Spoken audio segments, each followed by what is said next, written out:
తలలోంచి ప్రార్థనతో ప్రారంభించుకుందాం. ప్రేమగల తండ్రి, కృపగల ప్రభా, జీవగల నాయన, జీవాధిపతి నీ బంగారు పాదాలకి వందనాలు. ఆశ్చర్యకరుడు, ఆశ్చర్య కార్యాలు చేసే గొప్ప దేవ స్తోత్రం. కీర్తనీయుడమైన మా దేవుడు, మీరే గనక నీకు వందనాలు. మీరు ప్రేమించి ఇచ్చిన ఈ అమూల్యమైన సమయానికై వందనాలు, స్తోత్రాలు చెల్లించుకుంటున్నాం. జీవము కలిగిన దేవుడవు, జీవ ప్రదాతమైన మా దేవుడు, మీరే గనక స్తోత్రం. ఆదరించే దేవుడు, బలపరిచిన ఆయన బలమైన రీతిలో మా జీవితాల్లో గొప్ప కార్యాలు చేసే గొప్ప దేవుడుగా మీరు ఉంటున్నందు బట్టి నీకు వందనాలు, స్తోత్రాలు. అటు జీవం కలిగిన దేవుని సన్నిధిలో ప్రభా రీతిగా గడపటానికి నాయన మీరు ఇస్తున్న కృప అంతటికై వందనాలు. ఎప్పట్లాగే ఈ దినం కూడా మీరు మాతో మాట్లాడండి. మహిమ కలిగిన నీ కార్యాలు జరిగించండి. ప్రకటించబడుతున్న వాక్యాన్ని అద్భుతంతో స్థిరపరచి మీ నామాన్ని మీరు మహిమపరచుకోమని దాని రక్త ప్రోక్షణ మా మీద తలంపు సేవకులన్నిటి మీద ఉంచి బలమైన రీతిలో ఒక్కొక్క బిడ్డతో మీరు మాట్లాడండి. వినగల చెవి, గ్రహించగల మనసు ప్రతి బిడ్డకు అనుగ్రహించమని ఆయన ముందుల సమయంలో తోడే నడిపించమని యేసయ్య అద్వితీయ నామములో ప్రార్థిస్తున్నాము తండ్రి. Amen, amen, amen. హల్లెలూయా. నిజంగా ప్రేమైన వల్లరా అనేక సార్లు మన జీవితంలో ఏ రీతిగా ఉంటుంది అంటే, దేవుని వాగ్దానాలు మన జీవితంలో ఉంటాయి. దేవుని ఒక బలమైన నిజంగా ప్రణాళిక మన జీవితంలో ఉంటుంది.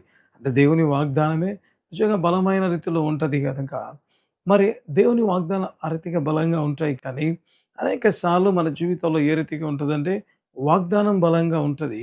మనం ఉన్న పరిస్థితి దానికి విభిన్నంగా ఉండడం ప్రారంభిస్తూ ఉంటుంది ప్రేమైన వాళ్ళ. అంటే కంప్లీట్‌గా దేవుడిచ్చిన ఆ వాగ్దానానికి నిజంగా మనమున్న పరిస్థితికి నిజంగా చెప్పాలి అంటే డెడ్ ఆపోజిట్‌లో ఉన్నట్లుగా ఉండడం ప్రారంభిస్తూ ఉంటది.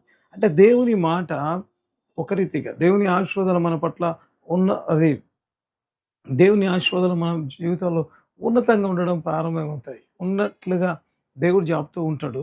అయితే అనేక సార్లు మన జీవితంలో నిజంగా బాధాకరమైన పరిస్థితులు ఉన్నట్లుగా మనం చూస్తూ ఉంటాం. ఏదైనా వాక్యం ద్వారా కూడా ప్రభు అటువంటి కృంగిపోయిన స్థితిలో ఉంటున్న వారితో దేవుడు మాట్లాడాలని ఆశపడుతున్నాడు ప్రేమైన వారల. హల్లెలూయా. నిజంగా చూడడం ప్రారంభిద్దాం. అంటే పరిస్థితి ఏ రీతిగా ఉంది? ఆ తర్వాత దేవుని వాగ్దానం ఏ రీతిగా ఉంది? దేవుడు ఏ రీతిగా తన వాగ్దానాన్ని మరి తాను ఇచ్చిన వాగ్దానాన్ని నెరవేర్చాడో ఈ దినం వాక్య భాగాల్లోంచి మనం చూడడం ప్రారంభిద్దాం. మార్కు సువార్త 11వ అధ్యాయము మార్కు సువార్త 11వ అధ్యాయం మొదటి 3 వచనాలు చదువుకుందాం. వారు యెరూషలేమునకు సమీపించి ఒలీవల కొండ దగ్గరనున్న బేత్పగే బేతనీయ అను గ్రామములకు వచ్చినప్పుడు ఆయన తన శిష్యులలో ఇద్దరిని చూచి, మీ ఎదుటనున్న గ్రామమునకు వెళ్ళుడి. అందులో మీరు ప్రవేశింపగానే కట్టబడియున్న ఒక గాడిద పిల్ల కనబడును. దానిమీద ఏ మనుష్యుడును ఎప్పుడును కూర్చుండలేదు. దానిని విప్పి తోలుకొని రండి. ఎవడైనను మీరెందుకు ఇలాగు చేయుచున్నారని మిమ్మును అడిగిన ఎడల అది ప్రభువునకు కావలసి ఉన్నదని చెప్పుడి. తక్షణమే అతడు దానిని ఇక్కడికి తోలు పంపునని చెప్పి వారిని పంపెను. ఇక్కడ చూస్తే ప్రేమైన వలన బైబిల్ గ్రంథంలో రాయబడిన మాటలు నేను మీ ఎదుట నిజంగా చదివి వినిపించాను. ఇక్కడ రాయబడిన మాట కట్టబడిన ఒక గాడిద గురించి బైబిల్లో రాయబడి ఉంటుంది. అంత మాత్రమే కాకుండా ఇక్కడ రాయబడిన వచనాలలో ఏ మనుష్యుడు ఎన్నడూ దాని మీద కూర్చొని ఉండలేదు అన్న మాటలను నిజంగా మనం చూడడం ప్రారంభిస్తాం ప్రేమైన వలన. అంటే అక్కడ ఉన్న ఆ గార్ధవం పరిస్థితి ఏ రీతిగా ఉంది అంటే ప్రేమైన వలన బైబిల్ రాయబడి ఉంటుంది. అది కట్టబడి ఉంది. అంత మాత్రమే కాకుండా ఏ మనుష్యుడు కూడా ఎన్నడూ దాని మీద కూర్చొని ఉండలేదు అన్న 2 మాటలను మనం ఇప్పుడు బైబిల్‌లోంచి చదువుకోవడం ప్రారంభించాం ప్రేమైన వాళ్ళ. అంటే నాకు అనిపిస్తది నిజంగా ఆ గాడిద పరిస్థితి ఏ రీతిగా ఉంది అంటే కంప్లీట్‌గా కట్టబడి ఉన్న పరిస్థితి. అంత మాత్రమే కాకుండా యేసుప్రభువే సాక్షాత్తు చెప్పిన మాట, ఏ మనుష్యుడు ఎన్నడూ దాని మీద కూర్చొని ఉండలేదు అన్న మాట మనం చూడడం ప్రారంభిస్తాం ప్రేమిన వాళ్ళు. ఒకవేళ ఈ మాట చదువుతున్నప్పుడు మనం అనుకోవచ్చు, ఒకవేళ అది గాడిద పిల్లగా ఉంది కాబట్టి ఒకవేళ ఎవరు కూర్చోలేదేమో అంటే, నిజంగా యేసు ప్రభు దాన్ని తోలుకొని వచ్చిన తర్వాత యేసు ప్రభు దాని మీద కూర్చున్నట్లుగా బైబిల్ గ్రంథంలో మనం చూడడం ప్రారంభిస్తాం ప్రేమిన వాళ్ళం. అంటే నాకు అనిపిస్తది యేసు ప్రభు 30 సంవత్సరాల వరకు ఉన్న తర్వాత మరి మిగిలిన 3.5 సంవత్సరం ఆయన సేవ చేస్తున్నట్లుగా మనం బైబిల్‌లో చూడడం ప్రారంభిస్తాం. అంటే యేసు ప్రభు యవనస్తుడిగా ఉంటున్నాడు. నిజంగా ఆయన దాని మీద కూర్చొని ఉన్నాడు అంటే అది నిజంగా ప్రేమైన వాళ్ళరా బలము కలిగినదై ఉంటది. ఎందుకంటే యేసు ప్రభు అనేది మోసుకుంటూ బెత్లెహేము నుంచి యెరూషలేము వరకు ప్రయాణం చేసినట్లుగా మనం బైబిల్ గ్రంథంలో చూడడం ప్రారంభిస్తాం. అంటే అది బలము ఉంది, అన్నీ ఉన్నాయి. అయితే అది ఏ రీతిగా ఉంది? కట్టబడి ఉన్నది అంట ప్రియమైన వాళ్ళ. కట్టబడి ఉంది. నిజంగా ఎట్లా ఉంది పరిస్థితి అంటే, దాని జీవితంలో ఒకవేళ మనం చూస్తే మిగిలిన గాడిదలన్నీయు కూడా ఒకవేళ నాకనిపిస్తది, ఆయా పనులలో నిజంగా పనులు చేస్తూ ఉంటే, ఈ గార్ధబం మాత్రం ప్రియమైన వాళ్ళరా ఏ రీతిగా ఉందంట? కట్టబడి ఉందంట. కట్టబడి ఉంది అంటే ఒకవేళ ఆ టైంలో కట్టబడి ఉండవచ్చేమో అనే దానికి కూడా ఛాన్స్ లేదు. ఎందుకంటే యేసు ప్రభువే చెప్పాడు గదా! ఏ మనుషుడు ఎన్నడూ దాని మీద కూర్చొని ఉండలేదు. అంటే అది కట్టబడి ఉంది. ఎందుకు కూడా ఉపయోగించకుండా నిజంగా ఉన్నట్లుగా ఒకవేళ మాట మార్చి చెప్తే అదనుకుంటది. మిగిలిన గాడిదలన్నీయు కూడా తన పనులు జేసుకుంటే, నా జీవితం ఎందుకో ఈ రీతిగా కట్టబడి ఉంది. లేకపోతే ఎందుకు కూడా యూజ్ కానంతగా నేను ఈ రీతిగా ఉన్నాను అన్న బాధలో ఒకవేళ ఉంటది ప్రియమైన వాళ్ళారా. అయితే నాకనిపిస్తది ఏ రీతిగా అది మదన పడుతూ ఉంటే, నిజంగా నాకనిపించే మాట బైబిల్‌లో చూస్తే, అగార్ధవము గురించి రాయబడిన ప్రవచనాన్ని మనం ఇప్పుడు వాక్య భాగంలోంచి చూడడం ప్రారంభిద్దాం ప్రియమైన వాళ్ళరా. జకరియా గ్రంథము 9వ అధ్యాయము 9వ వచనాన్ని మనం చూడడం ప్రారంభిద్దాం. జకరియా గ్రంథము 9వ అధ్యాయము 9వ వచనాన్ని మనం చదువుకుందాం ప్రియమైన వాళ్ళరా. సియోను నివాసులారా బహుగా సంతోషించుడి, యెరూషలేము నివాసులారా ఉత్సాహముగా ఉండుడి. నీ రాజు సాత్వికుడును, రక్షణ గలవాడును, దీనమనసుడై గాడిద పిల్లను ఎక్కి నీ యొద్దకు వచ్చుచున్నాడు. ఇక్కడ చూస్తే ప్రేమైన వలన ఒక చక్కటి మాట గర్ధవం గురించి రాయబడినట్లుగా మనం చూడడం ప్రారంభిస్తాం. అక్కడ ఆ గార్ధవం అనుకుంటూ ఉంటది ఏమని అంటే, అయ్యో నేను నిరుపయోగంగా ఉంటున్నాను. నా జీవితం ఎందుకో మిగిలిన వారి జీవితాల్లాగా, మిగిలిన గర్ధవంలాగా నా జీవితం లేదు అన్నట్లుగా ఉంటే ప్రేమైన వాళ్ళరా, ఆ గార్ధవానికి తెలియదు ఏమని అంటే, ఆ గార్ధవం గురించి ఒక ప్రణాళిక దేవుని దృష్టిలో ఉంది. ఒకవేళ నాకనిపిస్తది ఆ గార్ధవం గురించి ఇచ్చిన ఒక ప్రవచనం కూడా బైబిల్ గ్రంథంలో ఉంది అని ఆ గార్ధవానికి తెలియదు ప్రేమైన వాళ్ళ. కాబట్టి ఏ రీతిగా ఉంటుంది అంటే, కట్టబడి ఉన్నాను. ఎందుకు పనికి రాకుండా ఉంటున్నాను. ఏ పనికి కూడా నన్ను యూజ్ చేయడం లేదు అన్నట్లుగా అది ఉంటది. నిజంగా గార్ధవము స్వతహాగా వెళ్ళి ఒకవేళ తన యజమానునికి చెప్పగలుగుతదా ప్రేమైన వాళ్ళరా? అయ్యా ఎందుకు నన్ను ఈ రీతిగా బంధించి ఉంచున్నావు? లేకపోతే ఎందుకు నన్ను ఏ పనికి కూడా నిజంగా వాడుకోకుండా ఉంటున్నావు అని చెప్పడానికి తన కట్లు తాను విప్పుకొని స్వతహా వెళ్ళడానికి ఏ మాత్రమైనా ఛాన్స్ ఉందా అంటే, ఏ మాత్రము ఛాన్స్ లేదు ప్రేమైన వాళ్ళారా. ఏ మాత్రము ఛాన్స్ లేదు. అయితే నిజంగా ప్రేమైన వల్ల ఈ వాగ్దాన సమయం ఎప్పుడైతే నిజంగా ఆ రీతిగా అది కట్టబడి ఉంది, యూజే గాకుండా ఉంది. అయితే యేసు ప్రభు చెప్పిన మాట నిజంగా మనం చూడడం ప్రారంభిస్తాం. దేవుడు ఏం చేశాడంట, తన శిష్యులలో ఇద్దరిని పిలిచి, మీరు వెళ్ళి ఆ గార్ధబమును విప్పి తోలుకొని రండి అని చెప్పినట్లుగా మనం బైబిల్‌లో చూడడం ప్రారంభిస్తాం ప్రేమైన వాళ్ళు. హల్లెలూయా! హల్లెలూయా! నిజంగా ఎంత గొప్ప కార్యం ప్రభు ఇక్కడ చేశాడు ప్రేమైన వాళ్ళ. నిజంగా మట్టలాదివారం మనం హోసన్నా జయము ఇది మాత్రమే చూస్తూ ఉంటాము. దేవునికి స్తోత్రం. అయితే ఇక్కడ రాయబడిన మాటలు ఏ రీతిగా ఉంది అంటే, కట్టబడి ఉన్న దానిని నిజముగా దేవుని కోసమై లేకపోతే దేవుని ప్రవచనాలు ఉంటూ కూడా కట్టబడి ఉన్న వాటిని దేవుడు ఏం చేశాడు, నిజంగా వారి జీవితాలలో లేకపోతే గార్ధబు జీవితంలో ఇక బయటికి వస్తాను అనే ఛాన్స్ ఏమైనా ఉందా అంటే, అప్పటికే చాలా దినాలు అయింటాయి కట్టబడి. ఎందుకు కూడా యూజ్ కాకుండా నిజంగా కట్టబడి ఉన్న స్థితిలో ఉంటే, నిజంగా దేవుడు ఏం చేశాడంటే, తాను ఇచ్చిన వాగ్దానాన్ని నెరవేర్చుట కోసం దేవుడు ఏం చేశాడంటే ప్రేమైన వాళ్ళరా, బైబిల్ గ్రంథంలో ఇందాక మనం మార్కు సువార్తలో నిజంగా 11వ అధ్యాయంలో చదివాం కదా! అక్కడ రాయబడిన మాటలు ఏ రీతిగా ఉంటాయంటే, దేవుడే నిజంగా తను చెప్పిన మాట ప్రకారముగా ఇద్దరిని పంపి, విప్పి తోలుకొని రండి అని చెప్పినట్లుగా మనం బైబిల్‌లో చూడడం ప్రారంభిస్తాం. హల్లెలూయా! హల్లెలూయా!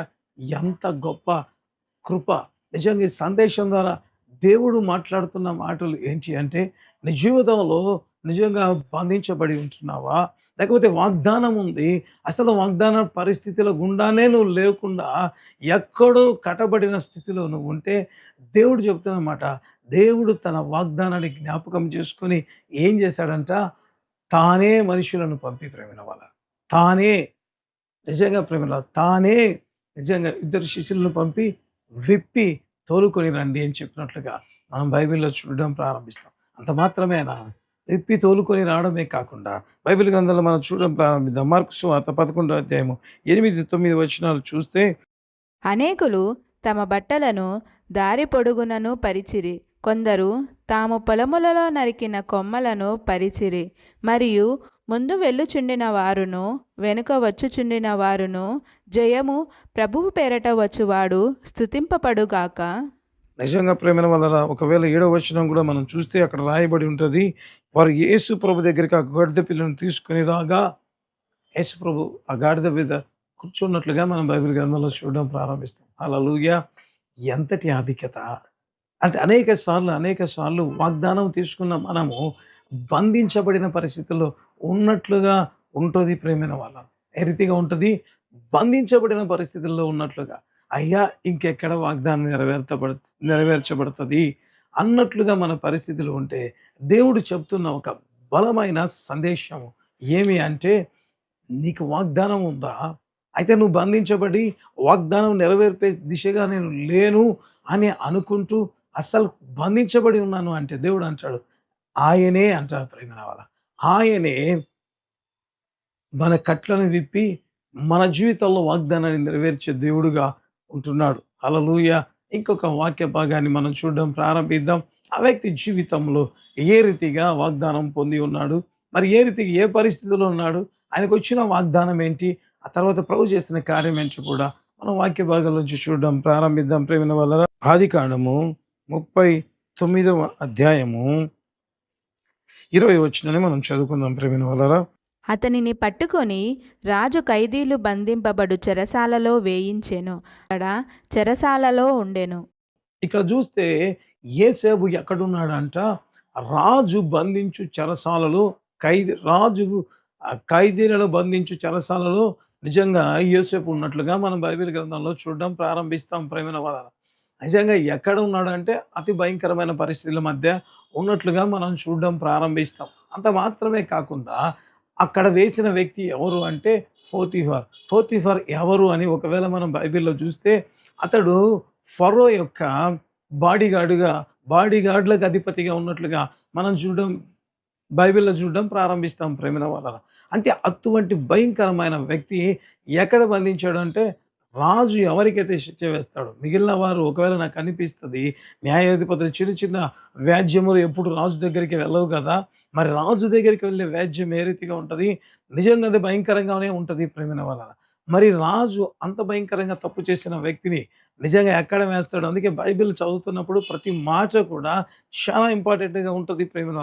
ఫరో దగ్గరికి ఆ నేరం తీసుకొని వెళ్ళబడింది అంటే అది భయంకరంగా ఉంటది. ఎందుకంటే కింద వారు ఏది చెప్పాలో తెలియక ఉన్నప్పుడు ఆ ఖైదీ చేసిన నేరాన్ని బట్టి ఫరో దగ్గరికి తీసుకువెళ్తే ఇక ఫరో ఏ రీతిగా ఉంటది? ఆ భయంకరమైన తప్పును బట్టి భయంకరమైన శిక్షను వేస్తున్నట్లుగా. నిజంగా మనం బైబిల్ గ్రంథంలోనే ఒకవేళ చూస్తే ఆ భక్ష్యకారునికి ఫరో ఏం తీర్పు తీర్చాడు? ఏం శిక్ష వేశాడంటే చంపేయండి అని చెప్పడం ప్రారంభించాడు ప్రేమైన వాళ్ళ.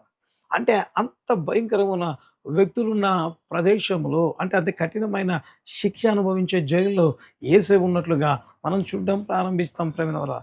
అసలు నిజంగా యేసేపుకొచ్చిన వాగ్దానం ఏంటి? యేసేపు ఉంటున్న పరిస్థితి ఏంటి అంటే మనం ఒకవేళ చూస్తే బైబిల్ గ్రంథంలో అదే ఆదికాండం 37వ అధ్యాయము 6, 7 వచనాలు చదువుకుందాం ప్రేమైన వాళ్ళరా. అతడు వారిని చూచి, నేను కనిన ఈ కలను మీరు దయచేసి వినుడి. అదేమనగా, మనము చేనిలో పనలు కట్టుచుంటిమి. నా పన లేచి నిలుచుండగా మీ పనలు నా పనను చుట్టుకొని నా పనకు సాష్టాంగపడెనని చెప్పెను. ఇక్కడ చూస్తే ప్రేమైన వాళ్ళరా ఒక వాగ్దానం ఉంది. ఏమని అంటే యేసేపుకు ఒక కల వచ్చింది. నిశ్చయముగా వారి సహోదరులందరూ కూడా ఆయన ఎదుట సాగిలపడతారు అని ఒక వాగ్దానం ఉన్నట్లుగా ఇక్కడ మనం చూడడం ప్రారంభిస్తాం ప్రేమైన వాళ్ళ. అంటే నిజంగా దేవుడిచ్చిన వాగ్దానం ఏంటి అంటే తన అన్నలను ఏలుతాడు అనే ఒక వాగ్దానాన్ని అక్కడ మనకు కనబడతది. ఇప్పుడు యేసేపు ఎక్కడున్నాడు అంటే అన్నల దగ్గర లేడు ప్రేమైన వాళ్ళరా. ఎక్కడున్నాడు? రాజు ఐగుప్తు రాజు నిజంగా ఖైదీలకు వేసే చెరసాలలో ఉన్నాడు. ఒక మాటలో చెప్పాలంటే అతడు చెరసాలలో ఉన్నాడు. ఏ రీతిగా ఉన్నాడు అని కూడా ఒకవేళ మనం చూస్తే సాధారణంగా ఏమనుకుంటామంటే చెరసాలలో ఉన్నాడు అనే మాట మాత్రమే మనం చూస్తూ ఉంటాం ప్రేమైన వాళ్ళ. నిజంగా ఏ రీతిగా ఉన్నాడు యోసేపు అక్కడ అంటే ఒకవేళ మనం బైబిల్ గ్రంథంలోనే చూడడం ప్రారంభిస్తే ప్రేమైన వాళ్ళరా కీర్తనలు 105వ కీర్తన 20వ వచనాన్ని మనం చదవడం ప్రారంభిద్దాం. ఎందుకంటే ఆ జైల్‌లో యేసేపు ఏ రీతిగా ఉన్నాడో మనం చూడడం ప్రారంభిద్దాం. కీర్తనలు 105వ కీర్తన 18వ వచనాన్ని మనం చదువుకుందాం ప్రియమైన వారలారా. వారు సంకెళ్ళ చేత అతని కాళ్ళు నొప్పించిరి, ఇనుము అతని ప్రాణమును బాధించెను. ఇక్కడ చూస్తే యేసేపు గురించి రాయబడిన మాట పైన మనం చూసినట్లయితే 10 వచనంలో యేసేపు గురించి రాయబడినట్లుగా మనకు క్లియర్‌గా అర్థమైతది. ఏమని రాయబడిందంటే అతడు సంకెళ్ళ చేత అతని కాళ్ళు నొప్పించెను. ఇనుము అతని బాధ పెట్టెను అంట ప్రేమైన వాళ్ళ. అంటే కాళ్ళకి ఏం చేశారంట సంకెళ్ళు వేసి ఉన్నారంట ప్రేమైన వాళ్ళ. ఎంత భయంకరమైన పరిస్థితి. ఎవరికి ఏ వాగ్దానం ఉన్న వ్యక్తికి నిజంగా తన సహోదరులను ఏలుతాను అని చెప్పిన వాగ్దానం ఉన్న ఒక వ్యక్తి ఏ రీతిగా ఉన్నాడంట సంఖ్యల చేత బంధించబడి ఉన్నాడంట ప్రియమైన వాళ్ళ. జైల్లోనే బంధించబడినట్లుగానే లెక్క. అయితే ఇంకా ఎంత కఠినంగా ఉంది అంటే పొరపాటున కూడా పొరపాటున కూడా నిజంగా వాగ్దానానికి అతనున్న పరిస్థితికి ఏమైనా సంబంధం ఉందా అంటే జైల్లో ఉన్నప్పుడే బంధించబడినట్లయితే జైల్లో బంధింపబడిన చోట కూడా నిజంగా ఇంకా బంధించబడి ఉన్నాడా అన్నంత భయంకరంగా ఉంది ప్రేమైన వార. ఇంక ఏమైనా జరుగుతుందా?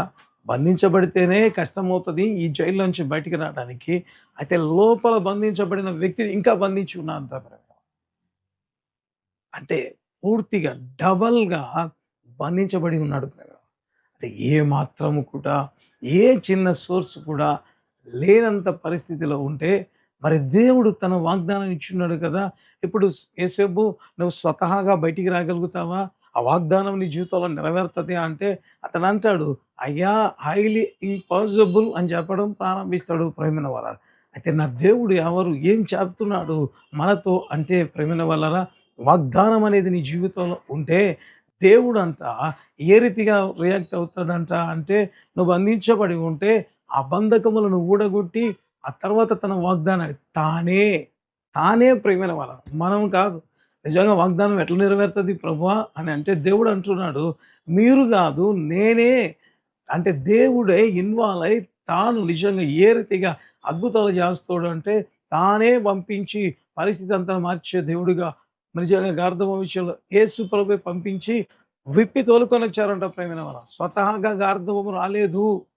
తనకున్న వాగ్దానాన్ని బట్టి దేవుడు ఏం చేశాడు? ఆ వాగ్దానాన్ని జ్ఞాపకం చేసుకొని విప్పి తోలుకొని రండి అని ఆ తర్వాత ఉన్నతమైన స్థితిలోకి ఆశీర్వాదంలోకి తీసుకెళ్ళినట్టుగా మనం చూడడం ప్రారంభిస్తే ఇక్కడ కూడా చూస్తే వాగ్దానం ఉంది. అయితే బంధించబడడం కాదంట, డబల్‌గా బంధించబడినట్లుగా మనం చూస్తాం. మరి ఇప్పుడు ఏం జరిగిందో కూడా అదే కీర్తనలు 105వ కీర్తన 20-22 వరకు ఉన్న దేవుని వాక్యం చదువుదాం. కీర్తనలు 105వ కీర్తన 20-22 వరకు ఉంటున్న దేవుని వాక్యాన్ని మనం చదవడం ప్రారంభిద్దాం. రాజు వర్తమానము పంపి అతన్ని విడిపించెను, ప్రజల నేలినవాడు అతని విడుదల చేసెను.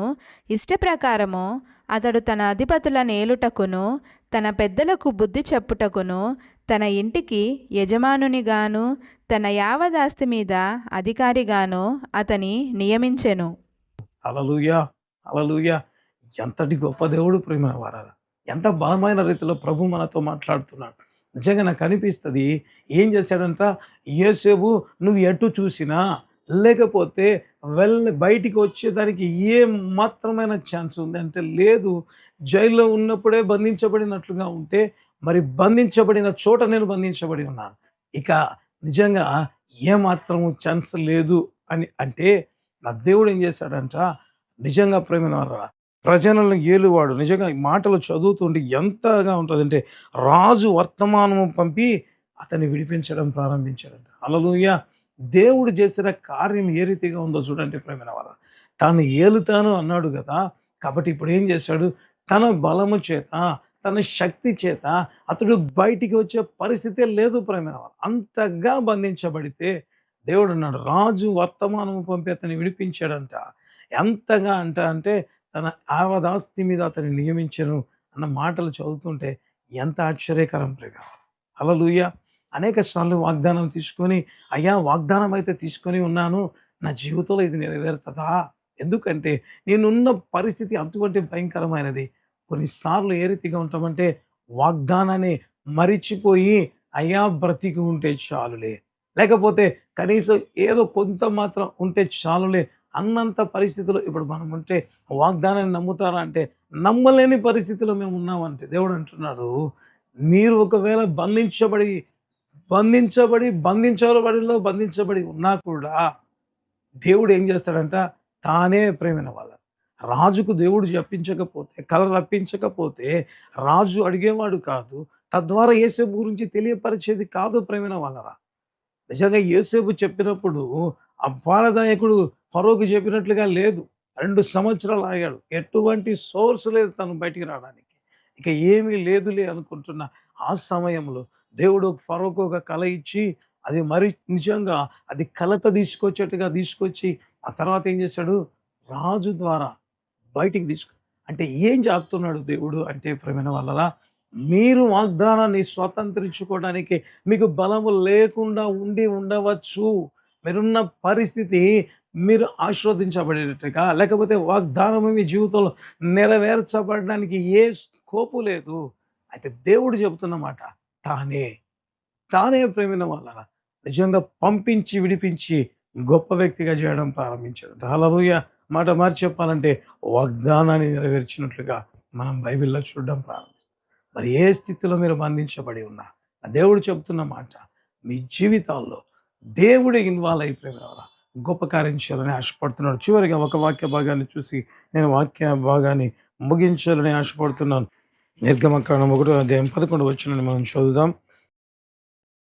కాబట్టి వారి మీద పెట్టిన భారములలో వారిని శ్రమ పెట్టుటకు వెట్టి పనులు చేయించు అధికారులను వారి మీద నియమింపగా వారు ఫరో కొరకు ధాన్యాదులను నిలువ చేయు పీతోము రామెసేసను పట్టణములను కట్టిరి. ఇక్కడ చూస్తే ప్రేమిల వల్లరా అతి భయంకరమైన పరిస్థితుల్లో ఇశ్రాయేలీయులు ఇక్కడ ఉన్నట్లుగా మనం చూడడం ప్రారంభిస్తాం. అంటే వారు విస్తరిస్తున్నారు. ఫరో అయితే కఠినంగా బాధ పెడుతున్నాడు. అది మాత్రమే కాకుండా ఎంతగా ఉన్నది అంటే పరిస్థితి, అదే నిర్గమకాండం 1వ అధ్యాయము 22వ వచనాన్ని కూడా మనం చదువుకుందాం ప్రేమైన వల్లరా. అయితే ఫరో హెబ్రీయులలో పుట్టిన ప్రతి కుమారుని నదిలో పారవేయుడి, ప్రతి కుమార్తెను బ్రతుకనీయుడి అని తన జనులందరికీ ఆజ్ఞాపించెను.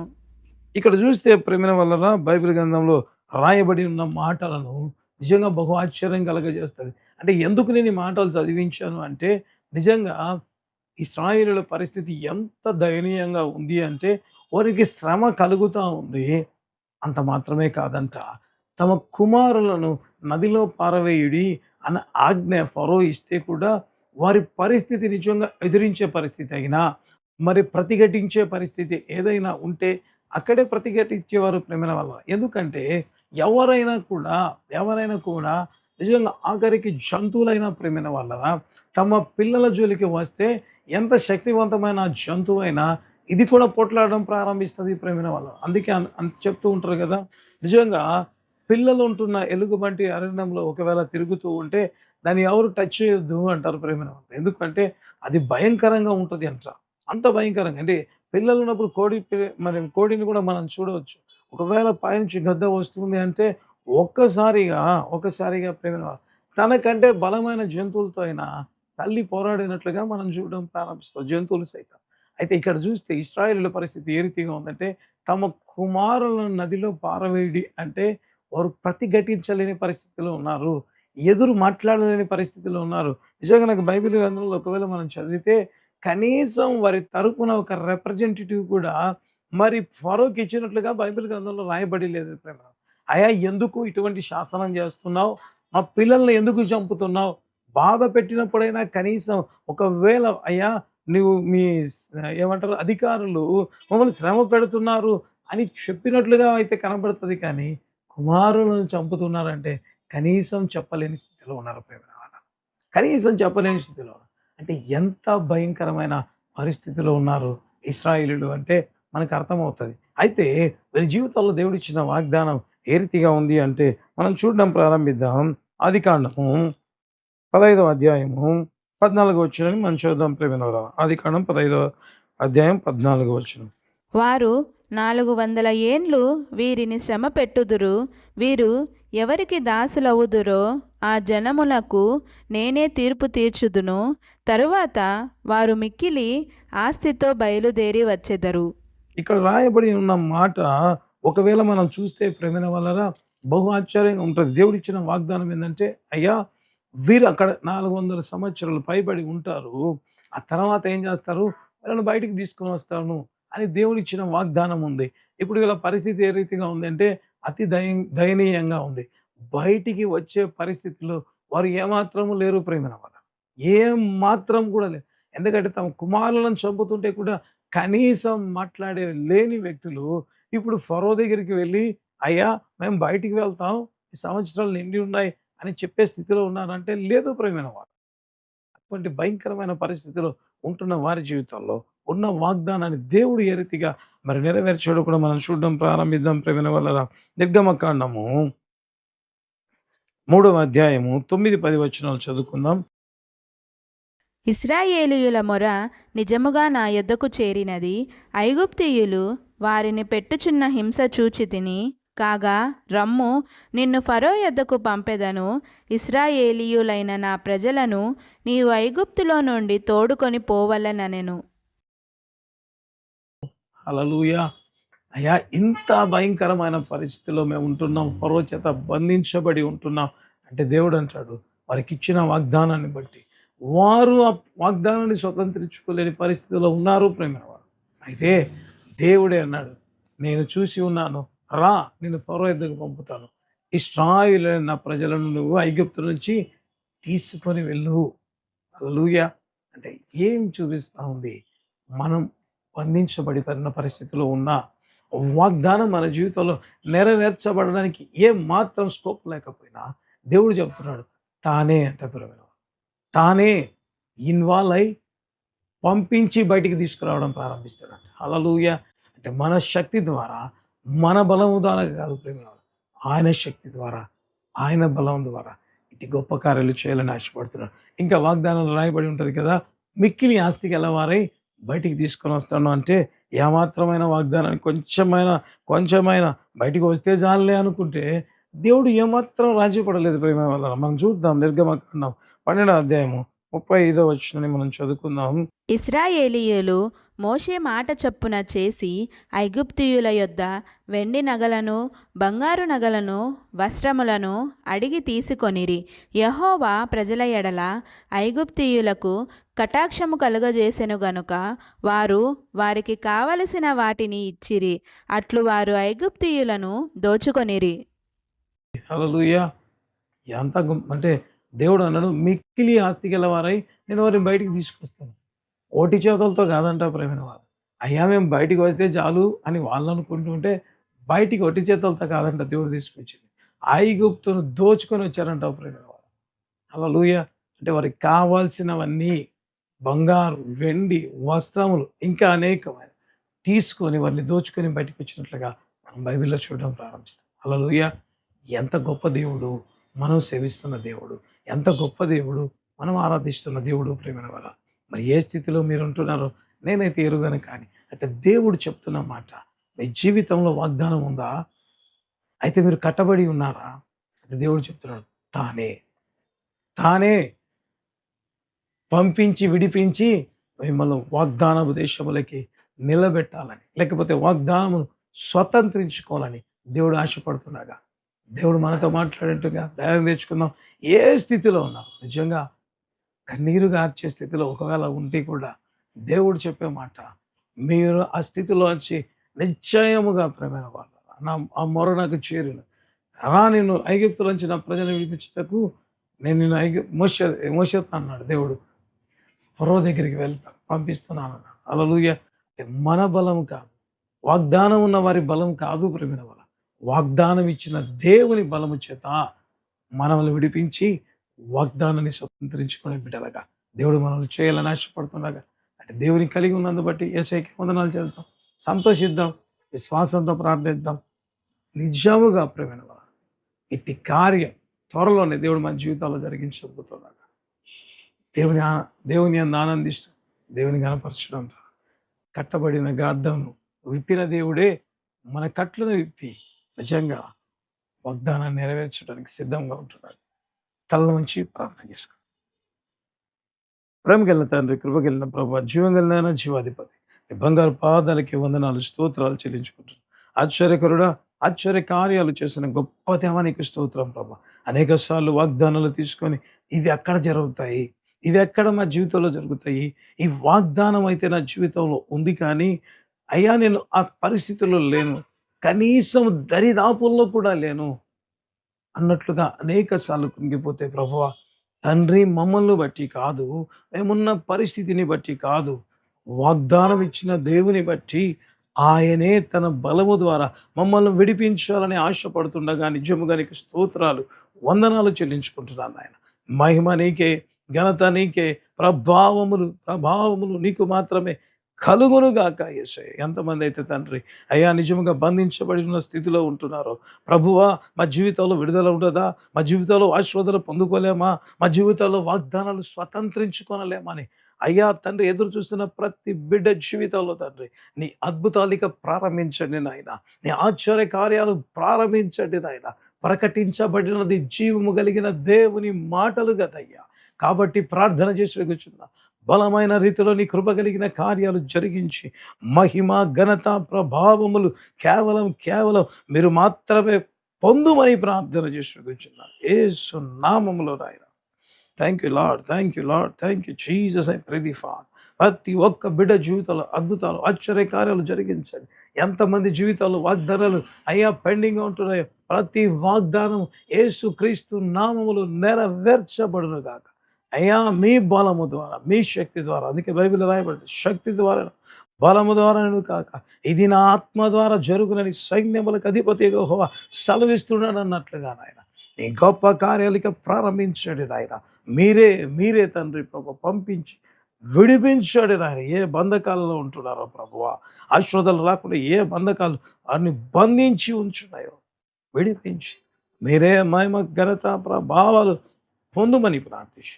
అవును తండ్రి అయ్యా, గర్భఫలముల దీవెన, ఏ ఆశీర్వాదం, ఉద్యోగ దీవెన, మ్యారేజ్ దీవెన అయ్యా, ఏ ఆశీర్వాదాలు అయ్యా గృహాలు అయితే ఇస్తారని ఏ వాగ్దానాలు ఉంటున్నాయో ప్రభువా, పరిచయలో వాడబడదు ఎన్ని ఉన్నాయో ప్రభువా, యేసుక్రీస్తు నామమందు దిన మీరు మాట్లాడిన మాట తండ్రి మీరే వచ్చి అయ్యా మీరే పంపించి విడిపించి వాగ్దానాన్ని నెరవేరుస్తానన్నారు ప్రభు. అటు గొప్ప కార్యం మీరే జరిగించి మహిమ ఘనత ప్రభావాలు మీరు పొందు. పరిచయకు సహకరిస్తున్న ప్రతి బిడ్డను ధరించండి, వారి కుటుంబాలను దీవించి ఆశీర్వదించండి అయ్యా. యూట్యూబ్లో సబ్స్క్రైబర్గా ఉంటూ చూస్తున్న ప్రతి కుటుంబాన్ని ప్రభు మీరే దీవించి ఆశీర్వదించండి. లీగల్ ప్రాబ్లమ్స్లో బాధపడుతున్న బిడ్డలు ఉంటున్నారు అయ్యా, ఆర్థిక సమస్యలతో బాధపడుతున్న బిడ్డలు ఉంటున్నారు. ఆర్థిక పరమైన ప్రతి అద్భుతాన్ని చేయమని ప్రార్థించి వారు చేస్తున్న బిజినెస్ను దీవించి ఆశీర్వదించండి నాయన. తండ్రి మీరే కృప చూపించండి, వాగ్దానములన్నీ నెరవేర్చండి నాయన. సంతానం మన దీవెన ఇచ్చి ఉంటే సంతానం నెరవేర్చబడును గాక. కుమారుల విషయంలో దీవిస్తానని వాగ్దానం ఉంటే అది నెరవేర్చబడును గాక. సాతాను కట్టిన ప్రతి బంధకములను ఊడగొట్టే దేవుడుగా మిమ్మల్ని మీరు ప్రత్యక్షపరచుకోమని. అంతమంది బంధించబడు, అంతమంది యేసు నామములో విడుదల పొందుదురు గాక నాయన. వాగ్దానం ప్రకారం మీరు ఇచ్చిన వాక్యం ప్రకారం అడుగుతున్నాను, అద్భుతాలు చేయదు. ఆత్మతో నింపండి, అభిషేకించి అనేక మంది సేవకులను లేపండి నాయన. అనేక మంది సేవకులను మీరే లేపుమని ప్రార్థించిన ఆత్మపూర్ణులు లేపండి, ప్రార్థన యోధులను లేపుమని ప్రార్థన చేసి కూర్చున్నాను. మహిమగలేని కార్యాలు అయ్యా. గర్భఫలం దీవెన కోసం ఎదురు చూస్తున్న బిడ్డల జీవితాలు, జాబ్స్ కోసం ఎదురు చూస్తున్న వారి జీవితాలు అద్భుతాలు వచ్చాయి. ఆర్థికంగా అద్భుతాలు చేయండి, మ్యారేజ్ జరిగించండి, సొంత గృహాల కోసం అయితే అద్భుతాలు చేయండి. పరిచయలో ఎక్స్పాండేషన్ ఎదురు చూస్తున్న వారు అద్భుతాలు చేయండి. వివాహం దీవెన అనుగ్రహించి మీరు మనము అనుగ్రహించండి. ఏ అవసరం ట్రాన్స్ఫర్, ప్రమోషన్, ఎవ్రీథింగ్ నేను నీ కృపలో అనుగ్రహించి సహకరిస్తున్న ప్రతి ఒక్కరు దీవించి ప్రతి అద్భుతం, ఆర్థికపరమైన ప్రతి అద్భుతం మీరు జరిగించి మీరేమేమో ఏ అవసరం ఉన్నా అది వ్యాధి అయితే తొలగించి సంపూర్ణమైన ఆరోగ్యం తిరిగి కలుగునుగాక. కిడ్నీ ప్రాబ్లమ్స్ తొలగిపోగునుగాక, నార్మల్ అగునుగాక. పూర్తిగా కిడ్నీ సమస్య క్రియేటివ్ లెవెల్స్ పూర్తిగా తగ్గించి మీరు అద్భుతం చేసి మీరేమో బ్యాక్ పెయిన్ తొలగించి మీరేమో సమస్తమేమో నీకు చెల్లిస్తాం. ప్రతి ఒక్కరిని దీవించి ఆశ్రయించు. సంపూర్ణముగా మహిమ నీకు చెల్లిస్తాం. యేసు నామమున అడుగుతున్నాము తండ్రి. ఆమేన్. ఆమేన్.